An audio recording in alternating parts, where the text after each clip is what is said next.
This morning, I sat quietly near the window, watching the sky shift from darkness into light. Somewhere in that slow change, a realization settled gently in my chest. I am 80 years old. At this stage of life, silence has a different weight. It no longer feels uncomfortable or hollow. It feels alive, filled with echoes of conversations, shared laughter, and moments that once occupied this space. I've lived long enough to watch the world transform again and again. Buildings stretched higher, people learned to move faster, and time itself seemed to speed up. Yet none of those changes were as difficult as one simple truth. The world didn't just change. I watched people fade from it. My parents, my brothers and sisters, friends who once knew every version of me, and the person I was certain would be holding my hand at the very end. When we are young, we live with the quiet assumption that some things are ours forever. We say, my house, my career, my people, and we believe those words mean permanence. We protect what we build as if time has no claim on it. We organize our lives around ownership, thinking that what we hold tightly will stay with us simply because we worked hard to earn it. But life has a way of slowly correcting that belief. Over time, we begin to see that nothing truly belongs to us. Homes change owners. Money moves from one hand to another. Achievements that once felt permanent eventually become footnotes, remembered briefly or not at all. At first, this realization feels like loss. It can feel unfair, even cruel. Yet with age, it begins to feel honest. The hardest lesson is not about possessions, but about people. We often treat relationships as if they are guaranteed. We assume the people we love will always be there, that time will make exceptions for us. But every relationship is temporary by nature. We are not owners of one another. We are companions for a chapter, not the entire book. Understanding this does not weaken love, it deepens it. When you accept that people are not meant to be held forever, you stop trying to control them. You listen more closely. You argue less. You become present instead of possessive. Loss still hurts, but it changes shape. It no longer feels like something was stolen from you. Instead, it feels like gratitude for having shared the time at all. There is a strange freedom in realizing your hands were never meant to stay full. When you stop defining yourself by what you have, you begin to discover who you are without it. What remains is not the object, the title, or the role you once played. What remains is your character.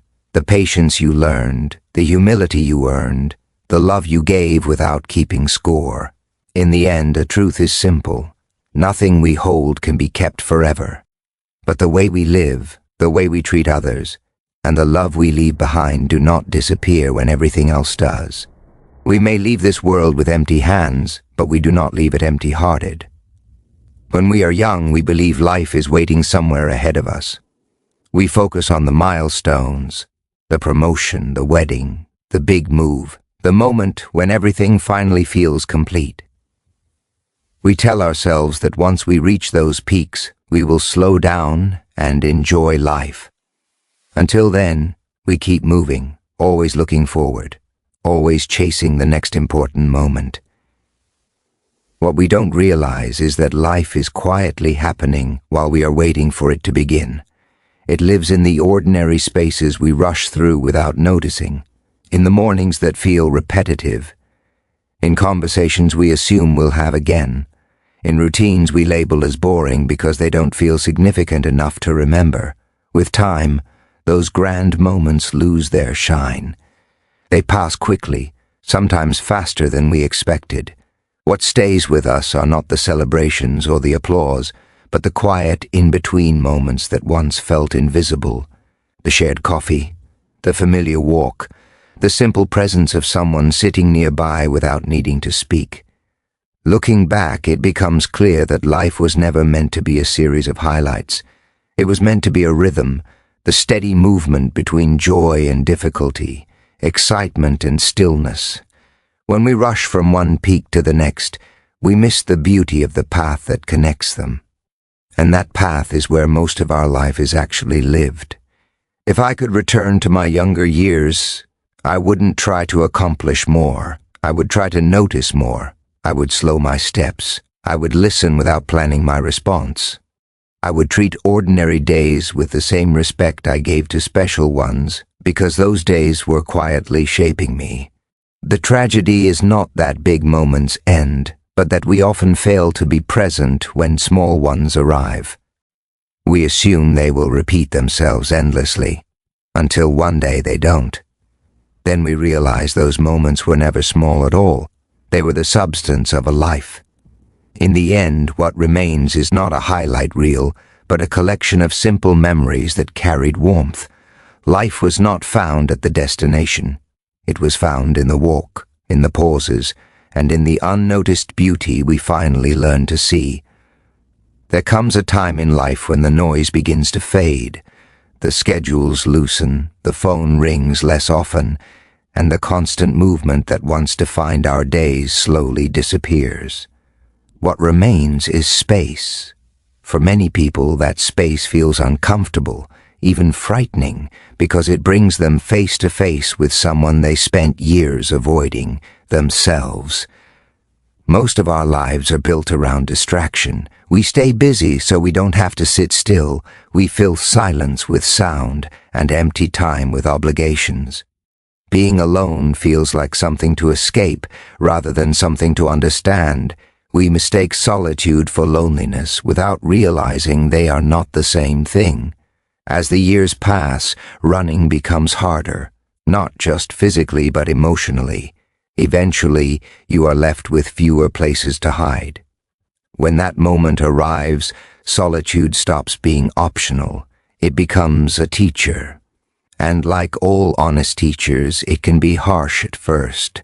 Sitting with yourself exposes everything you buried. Regrets resurface. Old fears speak up. Questions you avoided finally demand answers.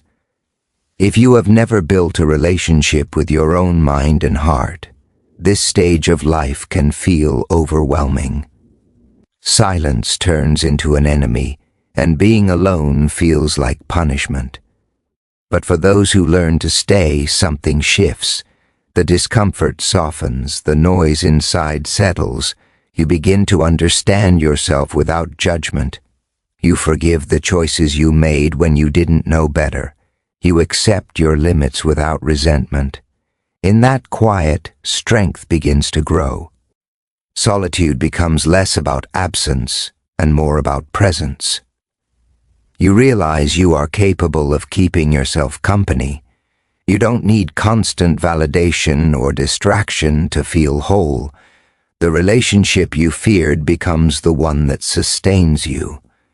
What remains in the later years is not isolation but an inner refuge, a place where you can rest without explanation. When you have learned to live peacefully with yourself, aging loses much of its terror. The world may grow quieter, but inside there is stability. And in that stillness, you discover that you are never truly alone at all. For most of our lives, we are taught that being right matters. We learn to defend our opinions, protect our pride, and win arguments as if they are battles worth fighting. Being right feels powerful. It gives us a sense of control and importance. We convince ourselves that if we just explain better, argue harder, or stand our ground longer, we will be justified. But time has a way of changing what feels important. As the years pass and the circle of people around you grows smaller, you begin to notice something unsettling. Many of the arguments you once fought so fiercely no longer matter. The details blur, the reasons fade. What remains is not the victory, but the distance it created. There are names you wish you had spoken to more gently, conversations you wish you had ended with understanding instead of stubbornness, moments where being right cost you closeness. At the time, the ego felt protected. Later, it feels lonely. Kindness rarely feels urgent when you're young.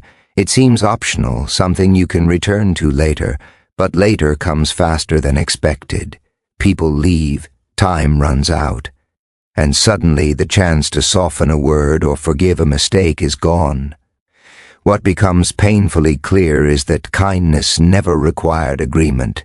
You didn't have to win to be right in your heart. You didn't need the last word to be at peace.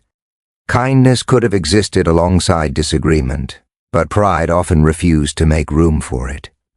As you watch people disappear from your life, you realize that being right is a hollow achievement. There is no celebration in it when the room is empty, no comfort in knowing you won when there is no one left to share the memory with. Kindness, on the other hand, lingers.